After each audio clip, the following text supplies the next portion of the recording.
So I'm Russell Sensei or Matthew. There's my email there, easyjapanesestories@gmail.com. You probably already know the website because that's where you signed up for this conference. If not, I'm not sure how you got here. Anyways, today I'd like to talk about how I plan for plan out the year, plan out my whole program, because that's something that a lot of people ask questions about when they get into CI. It's like, well, it's great for an hour, but what do you do the next hour? Um,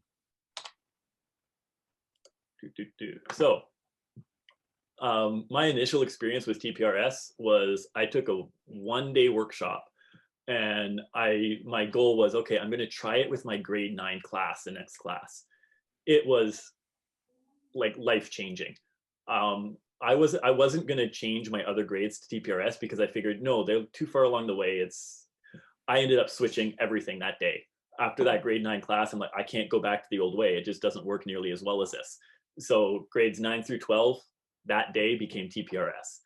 And I've stumbled along the way, but it's still, even like my worst TPRS was so much better than the best of anything else I was doing. The engagement was a lot better. Their listening is insane. I can, by the end of grade 9, like I can be the whole Japanese class in Japanese, instructions, everything, not even by the end, like halfway through. And they're understanding it, even if I'm not speaking slowly. Like the stuff they know, they know. It's really amazing. And it's so much more fun to teach. I love teaching it. Now, then came, year 2 and year 3. And that's when I started getting all these questions in my brain, like, okay, well, how can I fairly assess them? How can I get them enough readings that are at their level and with the stuff that they know? How can I get to a point where I can reuse resources? For the first year, what I would do is after every class, I would spend about 15 minutes writing a short story based on whatever it was that we just covered in class, which is fun. And I guess that's why I was able to create these short stories books, because I've had some practice at it. But it's not really sustainable having to do that after every class all the time. At the time, I was doing something that was basically usually called untargeted CI or untargeted TPRS. So basically, I'd go into the classroom, we'd create a story together, and whatever words or structures or whatever that naturally came up in the story, that was it. That's what we taught that day. And I loved it. I loved the freedom of it. I loved the engagement of it. But you do run into the problem, or at least I did, when I have 5 different classes going, trying to keep track of what vocab has been introduced in what classes, especially to the point of being able to spiral back to it to make sure it's not forgotten because it hasn't been used for 3 months. And then being able to say, like, yeah, I can grade you on this because I know it's fair, you know it. I don't know. So this is where I'm like, okay, I need to start thinking a little bit deeper about this. At the time, I was actually teaching planning or career life education. The name keeps changing.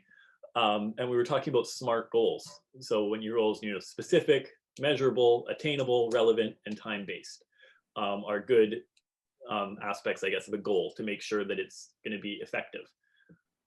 For me, and I'll talk about why in a second, I got rid of time-based. And I'm lucky enough to have the freedom to do that. Bye-bye, no more time. But I still want it to be specific, measurable, attainable, and relevant.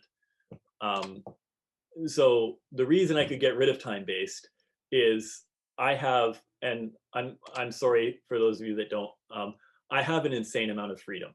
The BC curriculum is really great around it. It doesn't tell me like, okay, in grade 9, teach des and deshita, and in grade 10, you need to be able to say hitori, hitotsu. Like it doesn't do that. It talks about like them being able to do like simple conversation versus more complex conversation and stuff like that. So I teach high school, grade 9 through 12, and I get most students brand new. No, they don't know anything. The only people with prior Japanese ability are some of the half Japanese students that I usually have 1 or 2 of in each class. There used to be one, but there's no more provincial final exam that I have to teach to. And I'm the only Japanese teacher at the school. So there is literally no external requirements as to saying like, I need to make sure I fit in these specific things. So I can really go at my students' pace, which is what allows me to get rid of the time part of the SMART goals. The one thing, or one of the things that I keep in the back of my head is a lot of universities, but in particular our local university, uses the Genki textbook series. So when I'm trying to decide like, okay, there's like 3 different words, I could use any of them. Which one should I go for? It doesn't really matter. Oh, Genki uses this one. Let's go for that word. And no, I don't teach AP. So yeah, I've got a lot of freedom and I love it. It's really great. So any of you that have heard me present before have probably heard about my known words list, but it was a game changer for me. So I'm going to be talking about it in every presentation till the day I die. In all of my classes, they have a known words list. And as soon as a word appears on that list, they are responsible for knowing that word at any time forever. So if a word is on there, if it's the first word on their known words list in grade 9, I can give them a vocab quiz with that on their last day of grade 12. And I give vocab quizzes mostly as like show up on time because I'm going to give a 3-word vocab quiz at the beginning of class.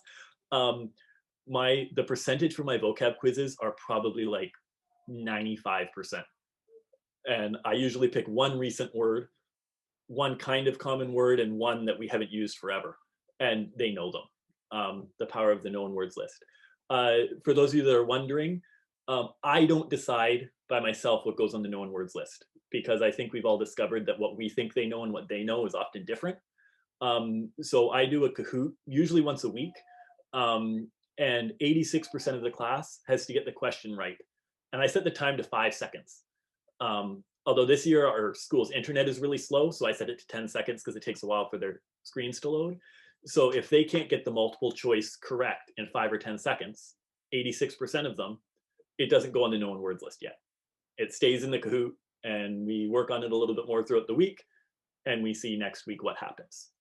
But once it's on there, they're required. So this is the basis of like all my assessment. I always tell them at the beginning of the year, I'm not going to give you any warning of tests, but don't freak out, because I'm never going to test you on anything that's not on the known words list. So if you know that, there's nothing else to study for, really. The other cool thing is I put these on, excuse me, in addition to having like an electronic one that they can use for flashcards and stuff, I put this up on the wall. So they've got these like huge papers showing their vocab growing throughout the year. And each time they like complete a column, they get like an extra 10 points or something. So it really shows them. Last thing I want to say here is, some of you may have noticed already, but I've got some kanji here. I've got like, we could say conjugations, shite kudasai or ikitai. For ikitai, for example, I won't put every tai form verb on the known words list because it just gets ridiculous. But the first 2, 3, 4 ones that we introduce, yeah, I'll put them up there. And then once they know those, they know the other ones, and I know that. And no one bugs me about it if it's not on the known words list.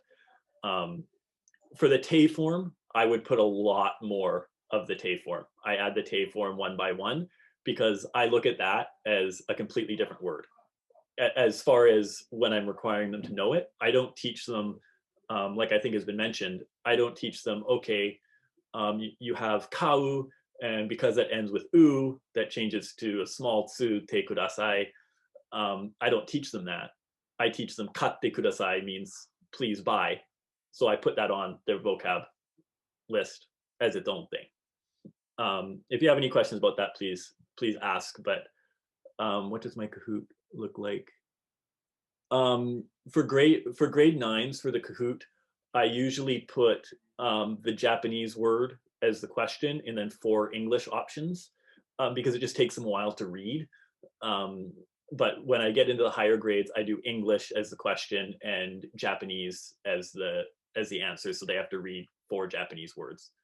Yeah.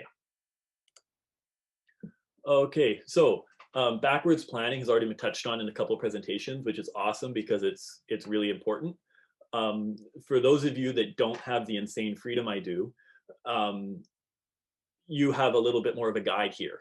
When I was thinking about this, I almost wished I had something like that.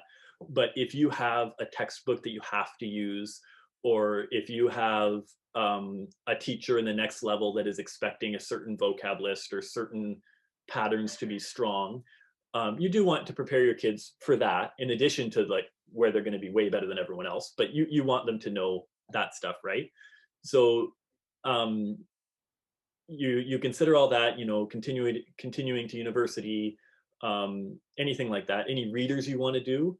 I had I can't remember, somewhere in Texas, I think, the district bought a whole bunch of my Kai novels, and they worked together with Karen Rowan to backward plan from the Kai novel to their classes. So what that is, like Missy touched on, is they looked at all the vocab and structures in the novel that their students didn't already know, and they made a plan.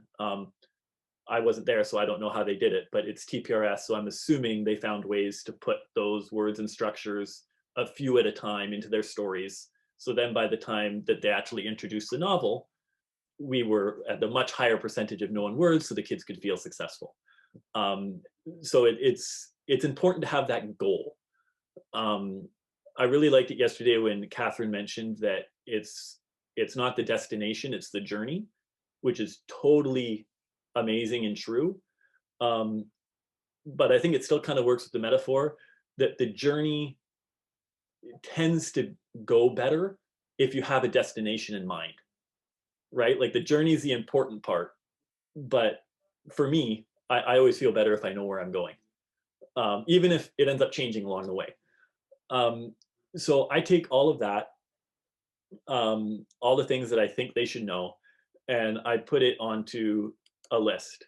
Now this list might be a little bit more intense than what you guys need, because I was trying to track everything for the books and everything. So basically what this is what I created for the short stories book, deciding what to introduce when kind of thing. So the SB is the student book and the TP is the teacher pack. And these numbers are the number of times each word was repeated in each chapter, making sure that we're always spiraling back every word. There's not too many zeros, but there are some. Every word is, touched on occasionally so they don't forget it. And then I'm tracking what words are in the Lisa novel, the Kai novel, what words does the Genki textbook use. And then I took this off a practice JLPT thing that had a list of what the vocab they claimed it was. So again, it's not a Bible or anything, the Genki and the JLPT, but it's something that I consider when making choices. So you can see later on, ones that are introduced later, I still tracking. And even here, you get to like 102 uses. So the kids get it a lot. So I did this in the context of deciding what I wanted to include in the storybooks.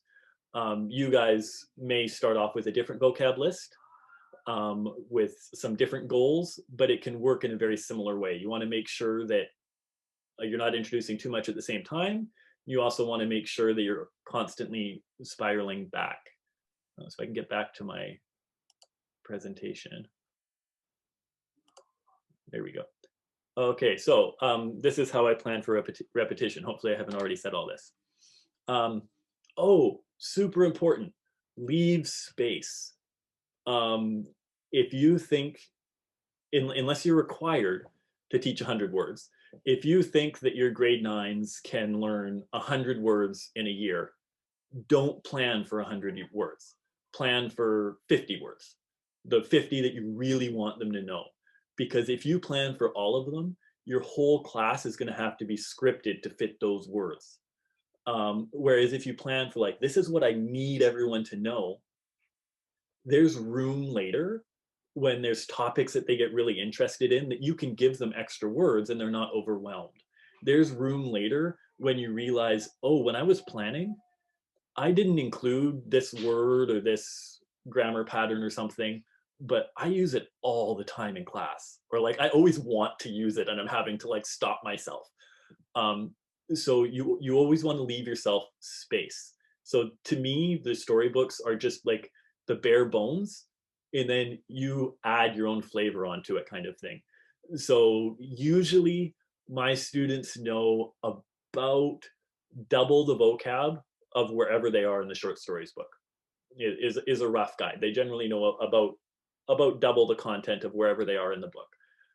It varies a little, but yeah, leave space. Kids will want to know things like koroshimasu, nusumimasu, sashimasu. Yeah, so, and they have fun with it and they remember it, so why not? Anyways, high frequency words are key. I think that says it all. When I was planning, I tried to make sure to include a variety of word types. So not like, let's give them 5 verbs. No, let's do a little bit of everything. So we have rich language. We've got some adjectives, some adverbs. Again, it doesn't have to be strict, but just something you can keep in mind. And then you also need to think about your personal context. So for me, I do a lot of my class in the stories. A lot of people do like some stories, some other stuff. I do a lot of stories. So for me, the really important thing was when I'm choosing words and anything, I need to make sure that I'm giving myself the tools that I need to be able to tell a good story.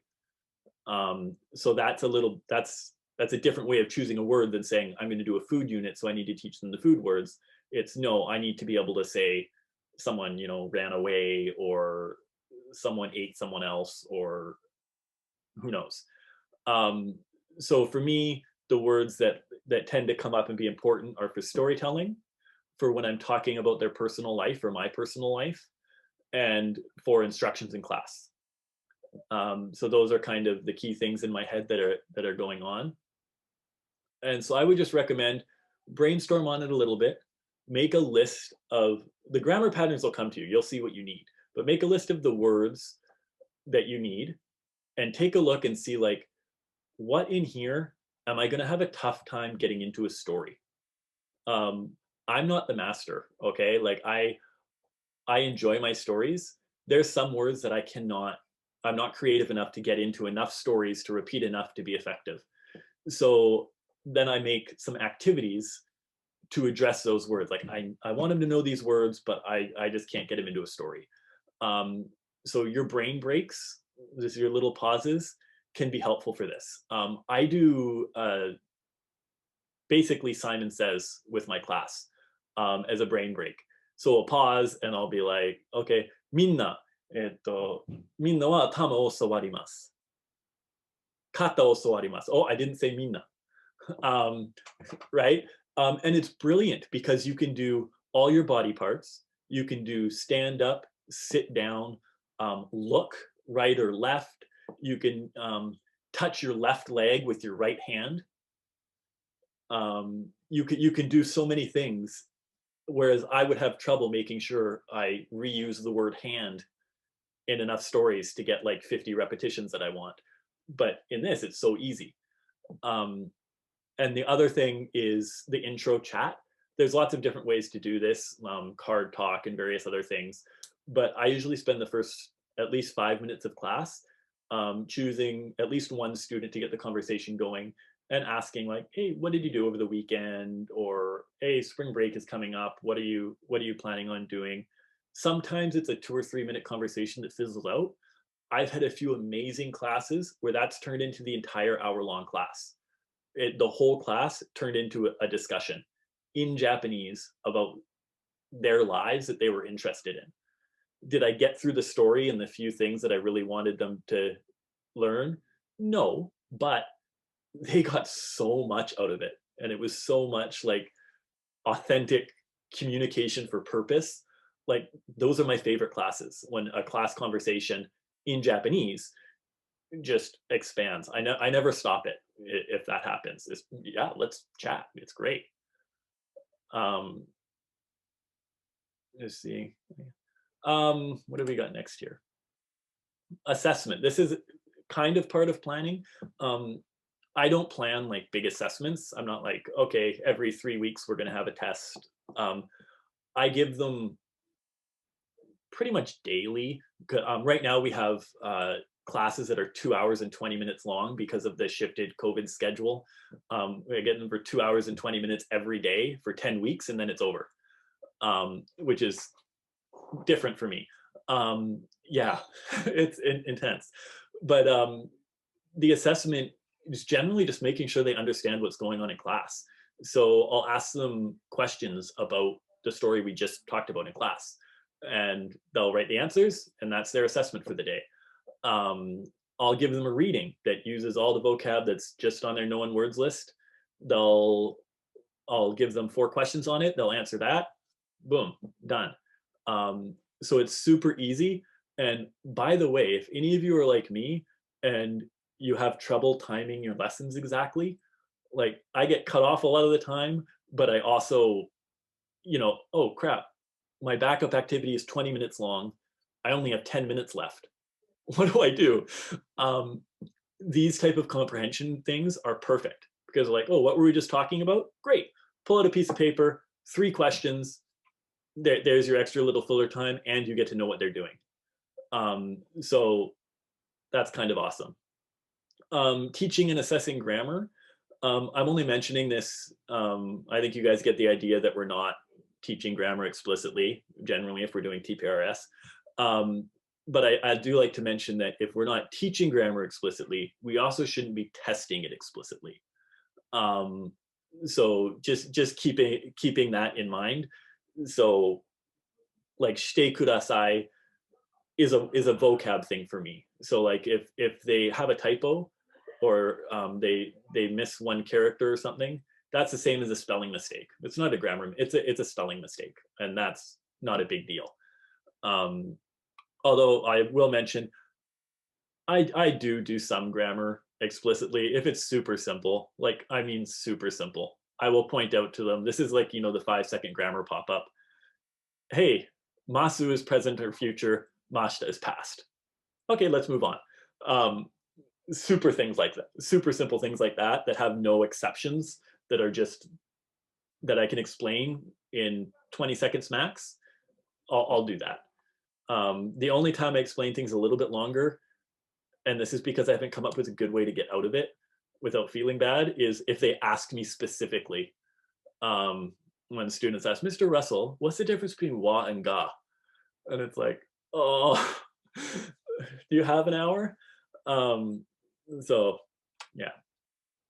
Okay, so this is a big one, and I'm getting more and more tempted by the CCR. So we'll see. I may be a convert if Terry can work it out for Japanese, or maybe I just need to go to a training. I have misgivings, but if I hear enough great things that, or do it in Korean and learn Korean that way.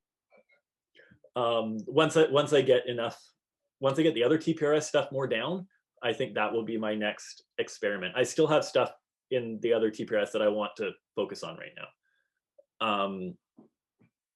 Yeah, so big question, reflect on your purpose. So this is what has led to a lot of my decisions when I'm deciding what to teach, what not to teach, and TPRS, no TPRS, whatever, is what is your purpose? And in this case, for assessment, someone brought this up at a staff meeting. I thought, that's put so well. Is your purpose ranking your students for university entrance with a variety of grades to determine how smart they are? Or is your purpose supporting everyone? So another thing I liked is when, I think Craig mentioned it in one of the trainings, was you want 80% of your students to have 80%. Because if they don't, you're doing something wrong. You haven't taught it enough. And I latched onto that. I love that. And I have no problem with the fact that right now, probably 60% of my students have over 90%. And you know what? That's brilliant. That's like, I'm not going to be like, no, I must be going too easy. They know it. It's great for programs because they stay in your classes. Yeah, it is great for programs. Another little pitch, because as Japanese teachers, we're often worried about programs dying or shrinking. I went from 2 blocks when I started this to there were 5 blocks of Japanese at my school this year.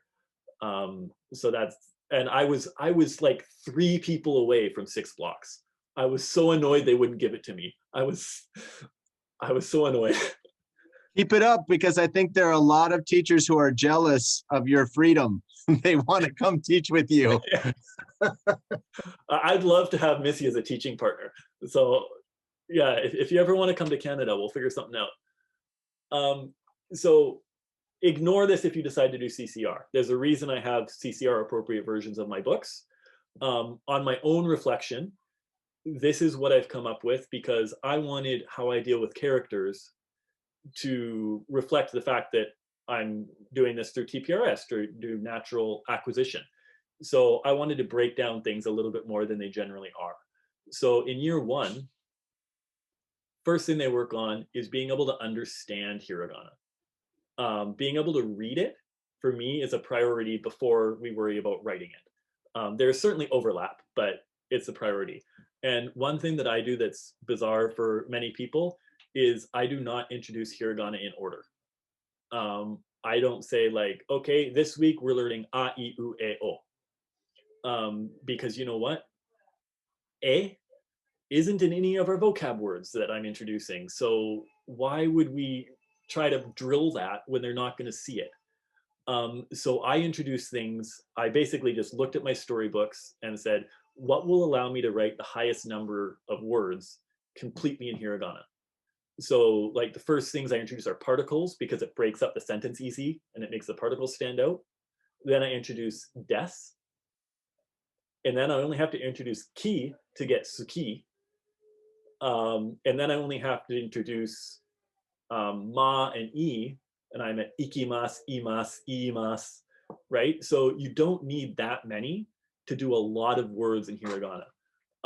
I think even like to do all the words in my book, I think I only needed 30 of the characters. Don't quote me on that, but yeah, I don't think I needed all of them because of the limited vocab, right?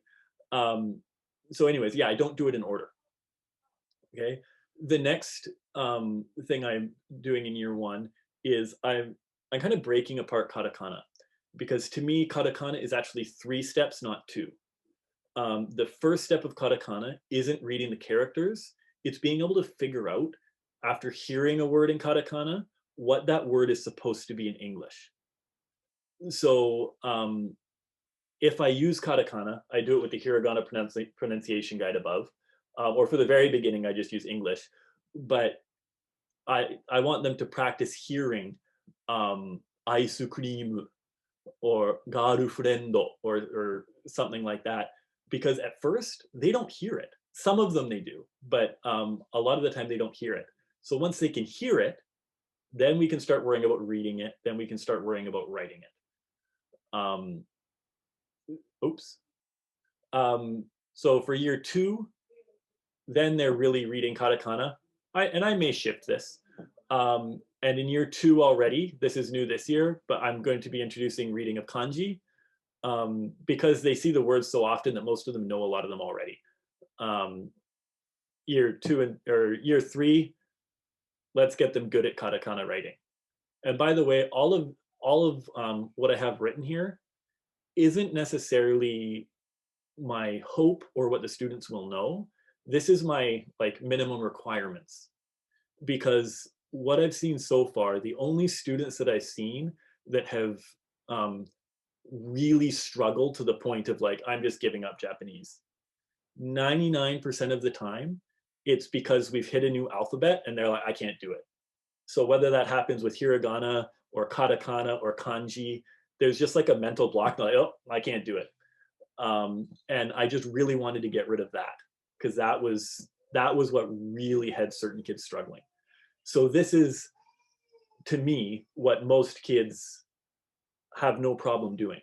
It's been going quite well. But again, I'm going to be looking more into CCR once I've figured everything else out. I may try that too. We're getting towards the end here. Just a couple extra things. I have split classes, as I'm sure a number of you do. I don't know if this is a Canadian thing, but I have an Introduction to Japanese 11 which is for grade 10, 11, or 12 students that didn't take Japanese in grade 9, but want to take 1 year of Japanese and then be able to take Japanese 11 after that. So it's supposed to be Japanese 9 and 10 combined into one course. So what it always ends up being is 5 to 10 kids added into a Japanese 9 class or a Japanese 10 class, and having to do a little bit of extra stuff on their own. Now with the 11-12 class, this is really easy because in the 9-10 class, you do need more structure so you can get the micro fluency with the very limited vocab and everything. And it can be hard. I've seen it done, but it can be hard to have natural conversations just about regular topics because you have the limited vocab. But in grade 11 and 12, they've had enough that it grows and you can have a wide variety of topics. So that's when I pull back even more on like, I need them to learn this. And that's when I'm able to go with the flow a little bit more. Again, it's a little easier for me because at the moment, I'm trying to change this, but at the moment I have one 11-12 class. So one more free class, I'm able to keep in my brain. If I did it for more classes, I may have to rethink that. I don't know. But in 11-12, so this is the difference between beginner and advanced. There's a wider variety of topics. More of the stories that I do with them are completely class directed. Like we go wherever they want. And there's more class conversation time. I didn't used to be a big students talking to each other fan, because we want them to hear our language that we know is correct rather than learning other people's mistakes. However, I now start some classes with, instead of the chat with me, they chat with like in groups of 3 or 4, and they chat about real stuff in Japanese. Like it's amazing. So to me, the downside is that they will hear some mistakes for sure. That's the downside. But the upside is they're going to learn some Japanese, but more than that, they're using what they learned. Like they're having a conversation, which is like, if we're not going to do that, what's the point of learning it, right? And this has gone, the longest I've let it go is about 20 minutes, and they'll talk for the 20 minutes. I did a COVID-friendly one, by the way, because we had cases going up. I put them all on Chromebooks, and there were 4 each of them in a shared Google Doc, and each of them had their own color text. So they were having just like a chat conversation like they would. There's probably a site to do that better. I just didn't know it off the top of my head when I was writing the sub plan. But it was great. I had a sub in and they chatted for 20 minutes in Japanese. So yeah. Okay, so other considerations, and we've talked about this earlier as well. Comprehension versus production. So when I was doing TPRS, it was all about input, all about comprehension, and then the output will come naturally whenever they're ready. As we've discussed already, they're starting to do more speaking right from the beginning and finding that very successful. So I'm going to be incorporating that as well. Right now, my grade 9 is really heavily slanted towards comprehension. And I'm okay with that. I've had a number of students tell me, I understand everything you say, I can't say it. But you know what? If you're a grade 9 student that hasn't had Japanese before that year, you've had 5 months of Japanese with me, and I can speak for an hour and you understand everything I say, that's awesome. So I'm going to be putting more speaking in, like describing the situation and stuff. I'm not going to be grading it. My grades will still be much more comprehension, but I will be giving the opportunities to speak and do it that way. And just another thing that I couldn't find a good slide to put on, what's important, and I mentioned this before, you can't mark down grammar mistakes if grammar mistakes aren't important. So when you're deciding all the stuff that you're going to teach, you also need to decide if you need to change what you're assessing. Because if you're going to tell them something's important, that's probably where their grade should come from. I mean, in a perfect world, we wouldn't have grades, but you know, we're not there. So this is my final one of my official presentation. I just wanted to leave you with why. Like I have to be honest, Craig, I hate you a little bit for this.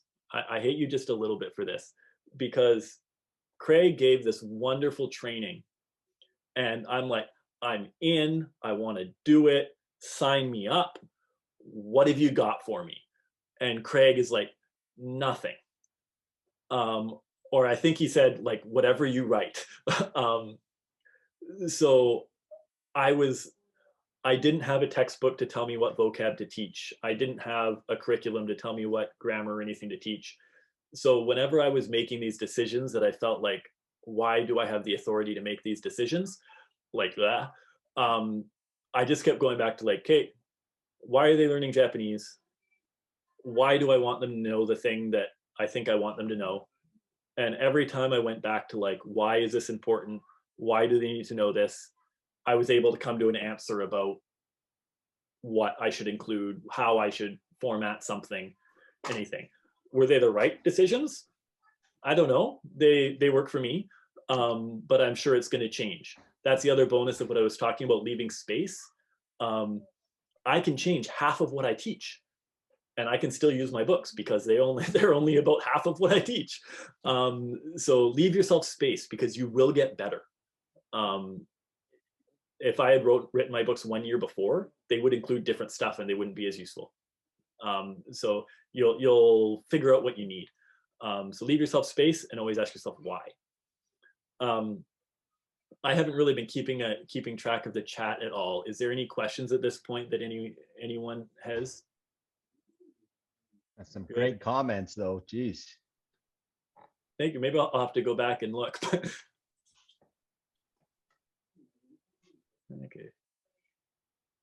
Okay. In that case, while you guys think of all your wonderful questions to make me think further, I'm going to go on to the little bit. I promised myself I would not make this conference about self-promotion because I just want to grow this community. But I mean, I wrote resources because they're what I felt I needed for my classroom. So I honestly feel like this can help people do it. So if you'll forgive me for 5 minutes of talking about that, I would appreciate it. So real quick, I know it's not great after you've just been staring at a screen for 2 days.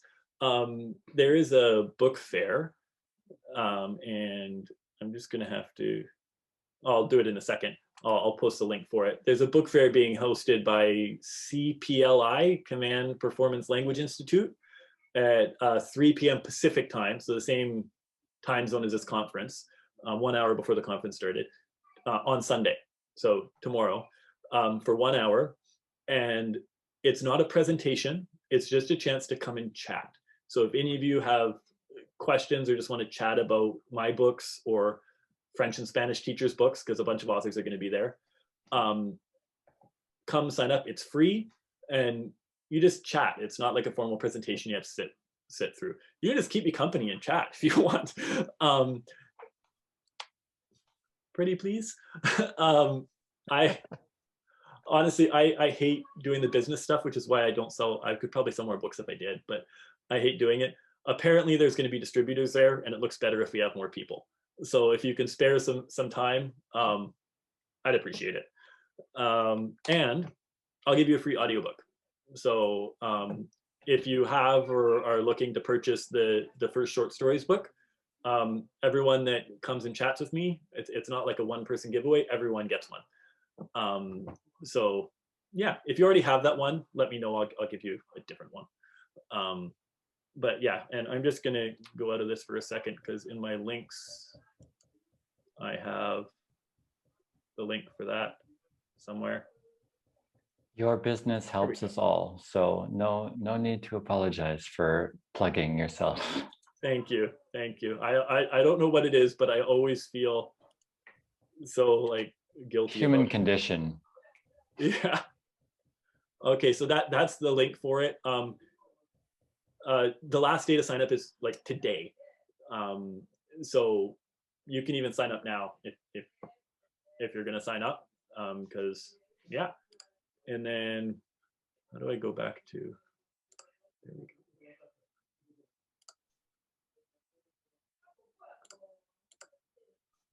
Okay, and the last plug is I wanted to give people a chance to just like, I'm not a huge publisher that can send free samples across to all the schools. I just can't afford to do that.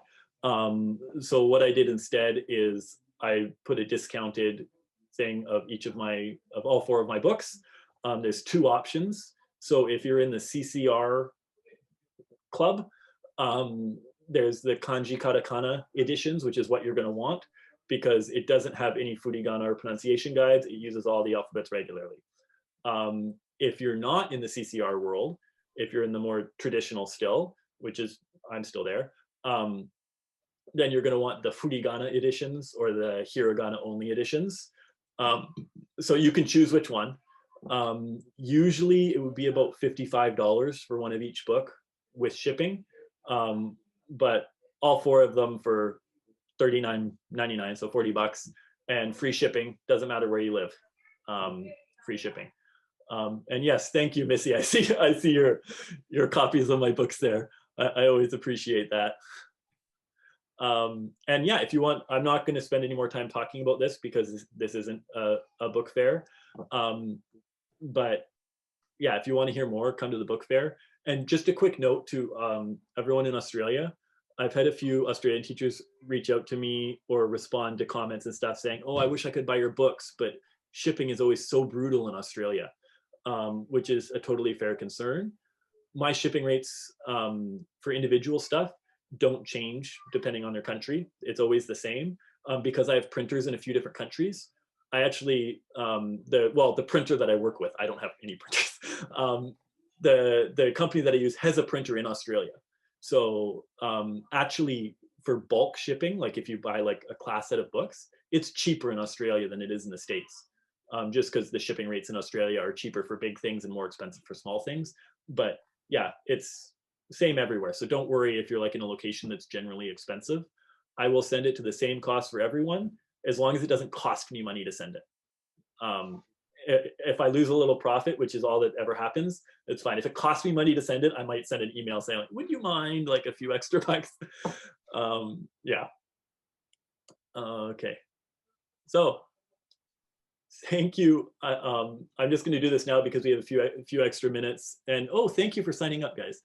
I wanted to thank you guys seriously so much. Like I'm nobody. I'm just like a random Japanese teacher that decided, let's start an international conference.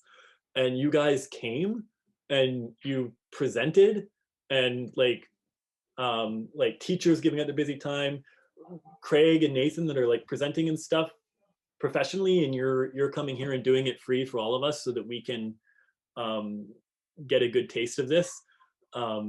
Please go to TPRS Books trainings. Like I said before, I wanted this like once a year is great for Japanese specific stuff, but really 90% of the stuff at the other trainings you can use. There's only like a few tweaks and stuff that have to happen around Japanese, and we can't use their resources. But all like the techniques and everything they're saying is so relevant to Japanese that, yeah, please go to other places. And yeah, just thank you to everyone who showed up. Last thing before I forget, I'm going to put one more link, and I'm probably going to post this again at the very end, but just in case I forget. Come on, reflection. So this is a Google form that just asked you a few questions about how this conference was, what we can do to improve it next year, that kind of thing. It's very short. And I know a lot of these don't get filled out, but if you fill it out, I will randomly select someone from everyone who filled it out and give them the digital edition of my first short stories book, which is usually $50.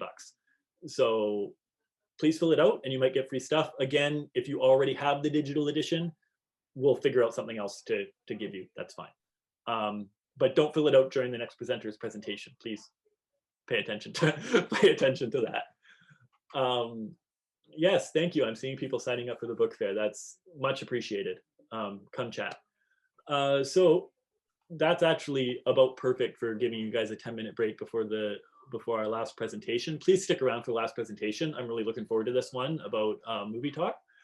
And yeah, if you have any questions, I'm still here. Will the link be available when the chat is closed? All the links that I've been sharing in the chat are available. Am I still sharing my screen? Yeah.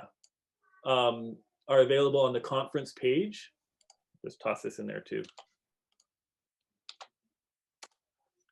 If you scroll down here, useful links. I made this for myself, but I figured, hey, why not just give it to everyone else? There's even a link to this sheet in this sheet.